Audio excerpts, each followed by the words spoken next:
Hello दोस्तों, welcome. इस video में हम 9th क्लास मैथ्स की प्रश्नावली 4.2 का पहला प्रश्न करेंगे। और प्रश्न आपके सामने ये है। एक समीकरण दिया है y is equal to 3x plus 5 और हमें ये बताना है कि इसके अद्वितीय हल हैं या केवल दो हल हैं या अनंत अपरिमित हल हैं। देखो, अद्वितीय का मतलब क्या है?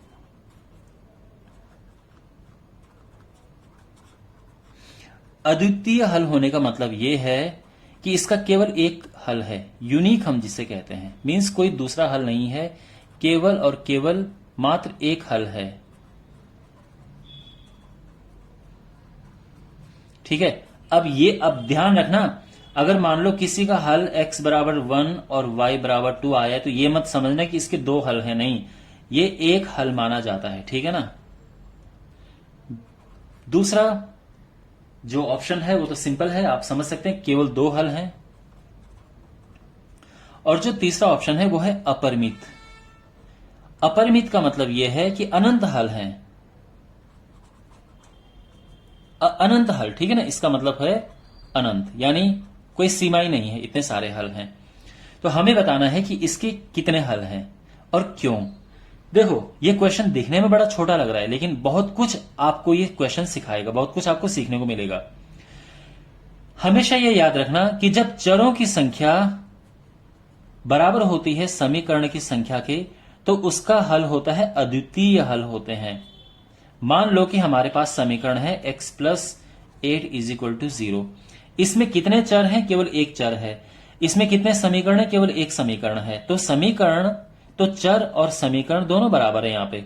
तो अगर मैं आपसे पूछूं कि इसके हल कितने हैं, तो आप बोलोगे कि इसके अद्वितीय हल हैं या फिर केवल एक हल है इसका।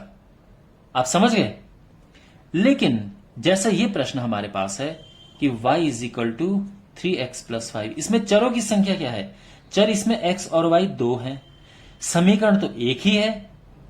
तो चरों की संख्या जब समीकरण की संख्या से ज्यादा होती है तो उसके होते हैं अपरिमित, यानी अनंत हल होते हैं। ठीक है। तो कहने का मतलब है इसके अपरिमित हल होंगे। थोड़ा सा आप दिखाने के लिए और कुछ कर सकते हो। आप यहां पे कह सकते हो कि अगर हम x का मान 0 रखेंगे तो y का मान जो आएगा वो यहां पे 0 रखोगे तो ये 0 बन जाएगा। 0 में 5 प्लस करोगे 5 आ जाएगा। अगर आप x रखते हो 1 तो y जो है यहां पे 1 रखेंगे तो 3 एकम 3, 5 और 3 8 आ जाएगा। इस तरह से x के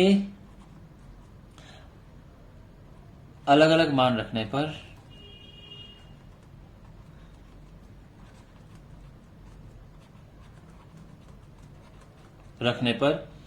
y के भिन्न भिन्न, ओके, आप भिन्न भिन्न लिख सकते हो, अलग अलग भिन्न भिन्न मान आते हैं। तो हम कह सकते हैं कि इसके अपरिमित हल हैं। तो ये हमने थोड़ा सा दिखा दिया है सॉल्व करके। ठीक है, कि इसके अनंत हल, अगर हम x2 रखते हैं तो ये हो जाएगा 3 दूनी 6, 6 5 11, y 11 हो जाएगा।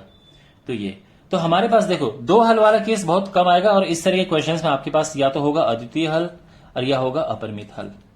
ठीक है। तो आई होप आपको ये अच्छे से समझ आ गया होगा। ऑलराइट, थैंक्स फॉर वॉचिंग और मिलते हैं अगले वीडियो में। Take care.